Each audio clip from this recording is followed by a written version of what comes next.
কোরআনে প্রায় 5 থেকে 10টা এমন আয়াত আছে, যদি আপনি মনে রাখতে পারেন আপনার জীবন কোনো দিন আল্লাহ থেকে মুখ ফিরাবে না। আপনি যত পাপ করে ফেলেন, যত আল্লাহ আপনাকে বিপদে রাখুক, কিন্তু আপনি কোনোদিন আল্লাহর কাছ থেকে মুখ ফিরাবেন না যদি সেই 5 থেকে 10টা আয়াত যদি আপনার মুখস্থ থাকে।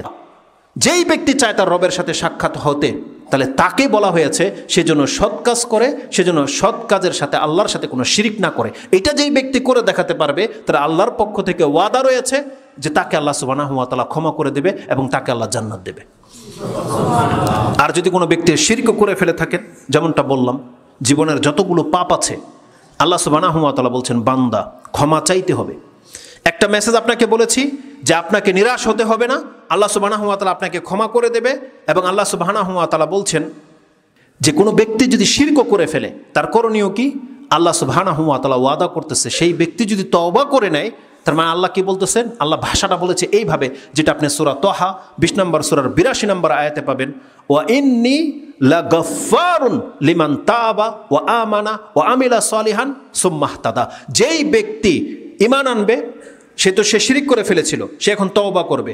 ওয়া ইন্নী লাগাফফারুন, আমি অবশ্যই সেই ব্যক্তির জন্য ক্ষমাশীল, লিমান তাবা, যেই ব্যক্তি তওবা করে আমার কাছে ফিরে আসবে, ওয়া আমানা, ঈমান আনবে, ওয়া আমিলা সলিহান, সৎ কাজে লেগে যাবে, সুম্মা ইহতাদা, মরার আগ পর্যন্ত এই হিদায়াতের উপরে থাকবে। আল্লাহ বলছেন এমন প্রত্যেকটা ব্যক্তিকে আমি আল্লাহ অবশ্যই ক্ষমা করে দেব, অবশ্যই ক্ষমা করে দেবে, এটা বলা হয়েছে।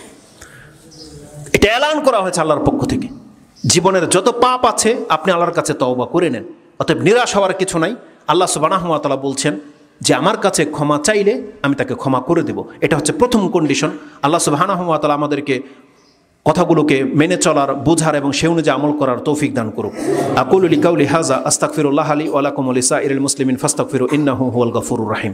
তওবা এবং ক্ষমা নিয়ে যদি আমি ঘন্টার পর ঘন্টা বক্তব্য করি, আপনারাও ক্লান্ত হবেন না, আর ঘন্টার পর ঘন্টা বক্তব্য করা যাবে, প্রায় 6 ঘন্টাও শেষ হবে না যে এত কথা আল্লাহ কোরআন এবং হাদিসে বলেছে। তা আল্লাহ সুবহানাহু ওয়া তাআলা হচ্ছেন ক্ষমাশীল এবং দয়াবান, এটা বলেছি।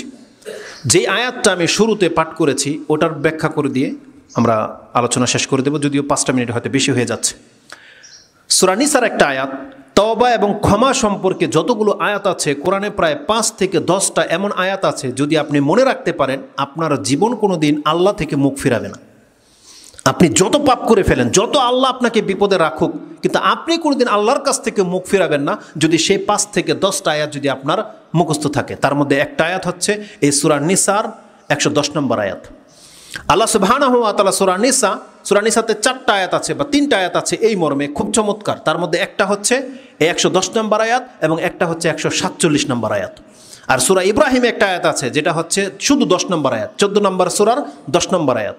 একটা আয়াত আছে যেটা একটু আগে বললাম, সূরা জুমার 39 নম্বর সূরার 53 নম্বর আয়াত। এগুলো এমন এমন আয়াত। আরেকটা বলেছি সূরা তাহা 20 নম্বর সূরার 82 নম্বর আয়াত।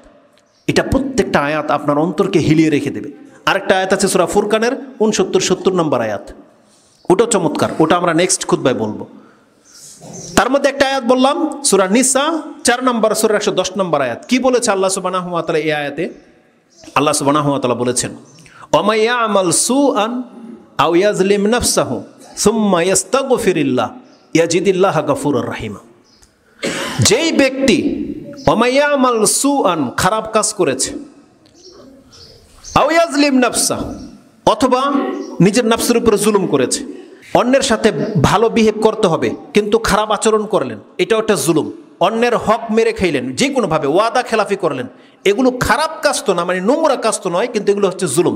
তা আল্লাহ সুবহানাহু ওয়া তাআলা বলছেন ওমাইয়া আমাল সুআন, খারাপ কাজ করলো নিজে, আও ইয়াজলিম নাফসা, অথবা কোনোভাবে নিজের নাফসের উপরে সে জুলুম করলো।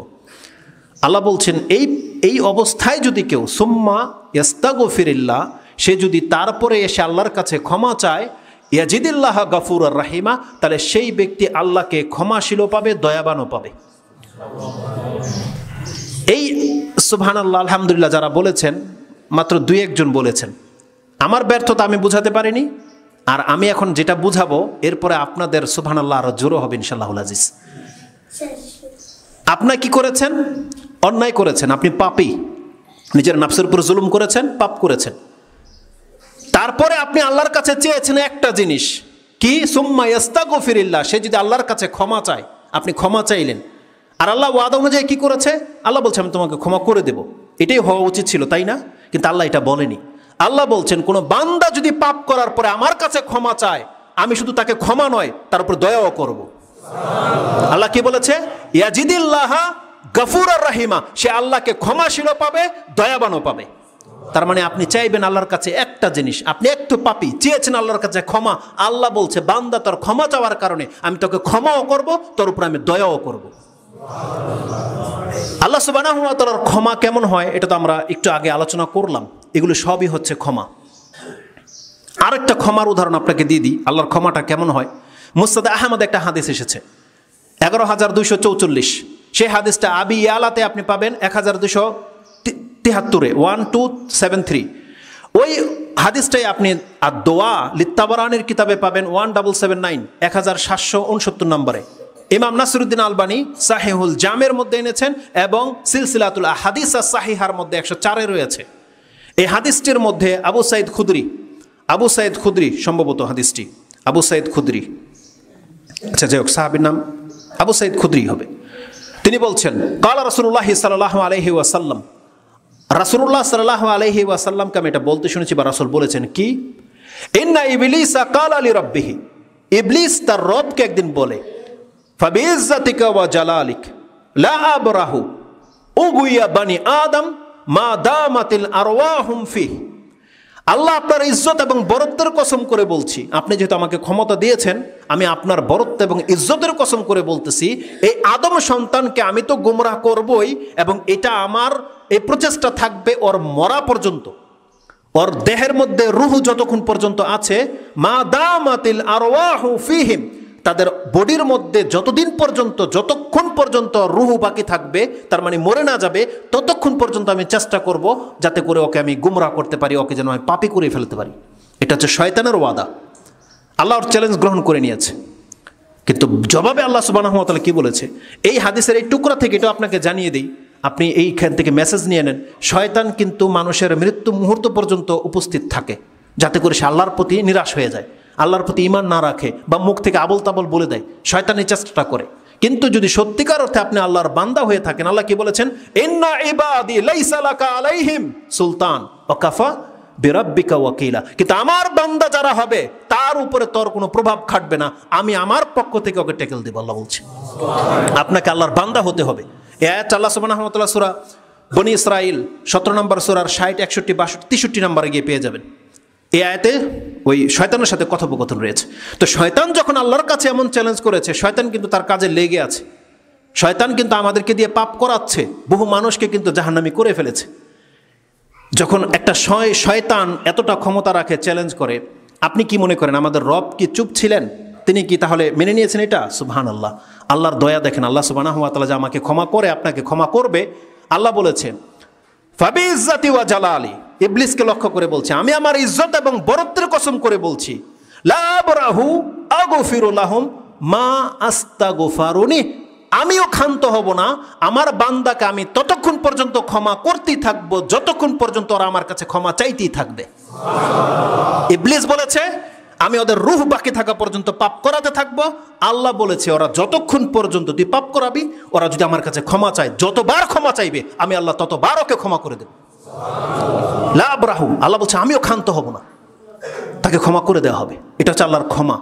কিন্তু আল্লাহ সুবহানাহু ওয়া তাআলা বলেছে যেই ব্যক্তি আমার কাছে ক্ষমা চাইবে তার উপর আমি ক্ষমাও করব, দয়াও করব। দয়াটা কিভাবে বুঝবেন আপনি বলেন? সুবহানাল্লাহ, এটা তো ক্ষমা। আল্লাহ বলছে তোর জীবনের সমস্ত পাপকে জমা করে দিয়ে আমার কাছে ক্ষমা চা, আমি ক্ষমা করে দেব। দয়াটা কি? দয়ার জন্য একটা খুতবা লেগে যাবে। একটা শুধুমাত্র আমি আয়াত বলবো, সুবহানাল্লাহ, যেটা বলেছিলাম সূরা ফুরকান 69-70 নম্বর আপনি পড়েন। আল্লাহ বলছেন যারা আল্লাহর সাথে নাফরমানি করেছে তাদেরকে শাস্তি দেবে, কঠিন শাস্তি দেবে। তারপর 70 নম্বর আয়াত আল্লাহ বলতেছেন ইল্লা মান তাবা ওয়া আমানা ওয়া আমিলা আমালান সালিহান উলাইকা ইউবাদদিলুল্লাহু সাইয়্যাতিহিম হাসানাত ওয়া কানা আল্লাহু গফুরার রহিমা। এই আয়াত আল্লাহ সুবহানাহু ওয়া তাআলা বলছেন তবে যারা তওবা করে ফিরে আসবে এবং সৎকর্মে লেগে যাবে, আল্লাহ বলছেন ওর জীবনের যত পাপগুলো আছে আমি এটা নেকি দিয়ে পরিবর্তন করে দেব। এটা কেন করবে আল্লাহ? ওখানে আল্লাহ এই কথাই বলেছে ওয়া কানা আল্লাহু গফুরার রহিমা, কারণ আল্লাহ হচ্ছেন ক্ষমাশীল এবং দয়াবান। একটা আমাদেরকে আল্লাহ ক্ষমা করে দেবে, এটা এলান করা হয়েছে। আর আল্লাহ বলছেন কোনো ব্যক্তি যদি আল্লাহর কাছে ক্ষমা চায়, তার জীবনের সমস্ত পাপের পৃষ্ঠাগুলো আল্লাহ নেকি দিয়ে পরিবর্তন করে দেবে। এটা হচ্ছে আল্লাহর দয়া। আর এই ঘটনাটা ঘটবে কখন জানেন? একটা নাজোয়া হবে আল্লাহর সাথে, প্রত্যেক বান্দার নাজোয়া, মানে গোপন বৈঠক। এই হাদিসটি ইমাম বুখারী এবং মুসলিম এনেছে। আমি যদি এখানে নোট করে থাকি তো নাম্বারে সহ আপনাকে আমি দেখাবো। আল্লাহ সুবহানাহু ওয়া তাআলা নাজোয়া সম্পর্কে আমি ভেবেছি এটা পরবর্তী খুতবায় আপনাকে বলবো ইনশাআল্লাহুল আজিজ। এই হাদিসটা নাজোয়ার অধ্যায়ে রয়েছে, বুখারী এবং মুসলিমে হাদিসটা আছে। আল্লাহ সুবহানাহু ওয়া তাআলা প্রত্যেক ব্যক্তি, আব্দুল্লাহ ইবনে ওমর তার বর্ণনাকারী, তিনি হজের মধ্যে তাওয়াফ করছিলেন, তখন এক ব্যক্তি জিজ্ঞেস করেছিলেন যে আপনার কাছে কি নাজোয়া সম্পর্কে কোনো হাদিস পৌঁছেছে? তখন তিনি বলেছিলেন যে আল্লাহ সুবহানাহু ওয়া তাআলা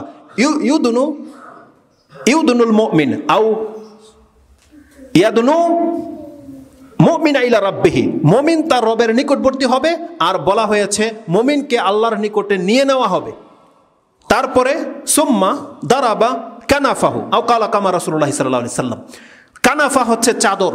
আল্লাহ সুবহানাহু ওয়া তাআলা প্রত্যেক মুমিন, পুরুষ মুমিন মহিলাকে আলাদা আলাদা ডাকবে হাশরের মাঠে একটা স্পেশাল জায়গায়। তখন সেই ব্যক্তি আল্লাহর সাথে পার্সোনাল কথা বলবে, সেখানে কেউ থাকবে না, কোনো মুতারজম থাকবে না, একটা চাদর দিয়ে ঘিরে নেওয়া হবে। কারণ সেই পৃথিবীতে যে পাপগুলো করেছে আল্লাহ শুধু তাকে শোনাবে না, তাকে দেখাবে। আমরা আজকে মোবাইলের মধ্যে যা দেখি, টিভিতে যা দেখি, সব কিছু সিসিটিভি ক্যামেরায় কে অপরাধ করেছে দেখে না? আল্লাহ প্রত্যেকটা ব্যক্তির পাপকে দেখাবে। আল্লাহর দয়া দেখেন, আপনার আমার পাপগুলো যদি আল্লাহ হাসরের সবার সামনে দেখাতো যে দেখো এই হুজুর এই পাপ করেছে, বড় বড় কথা বলেছে, এই পাপ করেছে, শাস্তি দেওয়া লাগবে না, ওটাই আমাদের লাঞ্ছনা হওয়ার জন্য যথেষ্ট, যখন আপনারা সবাই সেখানে উপস্থিত থাকবেন। আর যদি দেখানো হয় আমার পাপগুলো ওইভাবে, আমার তো ওখানে মরে যাওয়াটাই বেটার, তাই নয়? আল্লাহ সুবহানাহু ওয়া তাআলার দয়া দেখেন, যে পাপগুলো আল্লাহ দুনিয়াতে প্রকাশ করেনি, আল্লাহ সেই বান্দার সাথে কি করবে যাতে হাসরের মাঠে প্রকাশ না পায়, আল্লাহ চাদর দিয়ে ঘিরে নেবে এবং বান্দাকে বলবে ইউকাররিরুহা, যাতে করে সে বান্দার স্বীকারোক্তি নিতে পারে যে দেখো তো এই পাপগুলো তোমার কিনা। সে বলবে আরাফতু রাব্বি আরাফতু, দুইবার করে বলবে যে আল্লাহ আমি বুঝতে পারতেছি আল্লাহ এগুলো আমারই পাপ, আমি করেছি। আল্লাহ সুবহানাহু ওয়া তাআলা সেই ব্যক্তিকে বলবে সাতারতু লাকা ফিদ দুনিয়া, দুনিয়াতে সেই পাপটাকে আমি আল্লাহ ঢেকে রেখেছিলাম, ও গাফারতু লাকাল ইয়াউম, আর আজকে আমি তোকে ক্ষমা করে দিলাম। যে পাপটা আমরা দুনিয়ায় করেছি আল্লাহ বলেছে এটা আমি তোর জন্য, শুধু তোর কারণে আমি দুনিয়াতে ঢেকে রেখেছি, প্রকাশ করিনি, আর আজকে সেই পাপটাকে আমি আল্লাহ ক্ষমা করে দিলাম। তারপর সেই পৃষ্ঠাগুলো, আমল নামাগুলোকে ফোল্ডিং করে তার ডান হাতে ধরিয়ে দেওয়া হবে, নেকি দিয়ে পরিবর্তন করে দিয়ে, সুবহানাল্লাহ, ডান হাতে ধরিয়ে দেওয়া হবে। সেই ব্যক্তি হাসরের মাঠে ওই বেরিয়ে এসে বলবে হা উমুকরাউ কিতাবিয়া ইন্নী জানানতু আন্নী মুলাকিন হিসাবিয়া ফাহুয়া ফি আইশাতির রাদিয়া। আল্লাহ বলছেন এই ব্যক্তি বলবে আসো দেখাই, এই যে আমার কিতাব আল্লাহ আমাকে ডান হাতে দিয়ে দিয়েছে, দেখো কত নেকি আর নেকি, কিন্তু সব পাপ মিটিয়ে দিয়েছে আল্লাহ সুবহানাহু ওয়া তাআলা। ইউবাদদিলুল্লাহু সাইয়্যাতিহিম হাসানা, আল্লাহ বলেছেন তার পাপগুলোকে নেকি দিয়ে পরিবর্তন করে দেব এবং নেকির খাতাটা তার ডান হাতে দিয়ে দেওয়া হবে। সেই ব্যক্তি হাসরের মাঠে এসে বলবে হা উমুকরাউ কিতাবি, আসো আমার কিতাবটা তুমি পাঠ করে দেখো কত নেকি আর কত নেকি। এটা হচ্ছে আল্লাহ সুবহানাহু ওয়া তাআলার দয়া। অতএব আল্লাহ সুবহানাহু ওয়া তাআলার কাছে আমরা যেন এক্ষুনি ক্ষমা চেয়ে নিই যে আমাদের জীবনের সমস্ত পাপগুলো যেন আল্লাহ ক্ষমা করে দেয়। কোনো অবস্থাতে যেন কোনো ব্যক্তি আল্লাহর থেকে নিরাশ না হয়ে যায়, কোনো মধ্যস্থতাকারী লাগবে না। এটা হচ্ছে দ্বিতীয় পয়েন্ট বলেছি। তৃতীয় পয়েন্ট কি বলেছিলাম? এই হাদিস এবং দলিল থেকে দিয়ে আল্লাহর দয়া এবং ক্ষমায় শুধু আপনাকে দেখায়নি, এখানে কয়েকটি সূক্ষ্ম দিক ছিল। সেটা কি? আল্লাহ কয়েক জায়গায় এই কথাটা বলেছে। কি বলেছে?